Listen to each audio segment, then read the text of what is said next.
মেয়েরা কার জন্যে সাজে বলুন তো? পুরুষের জন্যে, যাতে তাকে কেউ দেখে বলে খুব সুন্দর হয়েছে, একদম পারফেক্ট দেখতে লাগছে। আমি বাড়ির বউ বা মেয়েদেরকে একটা কথা বলতে চাই। এই যে বোন, তোমরা যে বলো আমার স্বামী আমাকে পছন্দ করে না, আমার দিকে ঘুরেও তাকায় না, তা বলি তোমার মধ্যে পছন্দ করার মতো আছেটা কি? আরে পছন্দ করার মতো তুমি কি করো? তুমি কি বাড়িতে সেইভাবে সেজেগুজে থাকো? তুমি যখন বাড়িতে থাকো তখন যত পুরানো ছেঁড়া বেড়া লেড়া থেড়া পুরানো রংচটা শাড়ি আছে সেইগুলো পরে থাকো।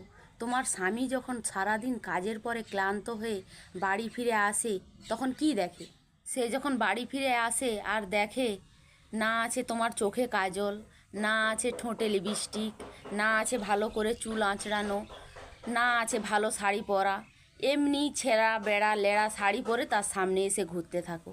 আর জিজ্ঞেস করলে বলো যে আমি এইভাবেই সিম্পলই থাকি। আরে বাবা, সিম্পল থাকলে হবে কি? Attraction it's very important. তাই তোমাদেরকে একটা কথা বলছি, বাড়িতে সবসময় সাজুগুজু করে সুন্দরভাবে পারফেক্টভাবে থাকো, প্রেজেন্টেবল হয়ে থাকো, যাতে তোমার স্বামী তোমার দিকে আকর্ষিত হয়, একবার দেখলেই আর চোখ ফেরাতে না পারে। এই কারণেই তোমার স্বামী তাড়াতাড়ি বাড়ি ফিরতে চাইবে। আর যদি এলোমেলো তেড়াবেড়া হয়ে থাকো তাহলে স্বামীও আর ঘরে ফিরবে না।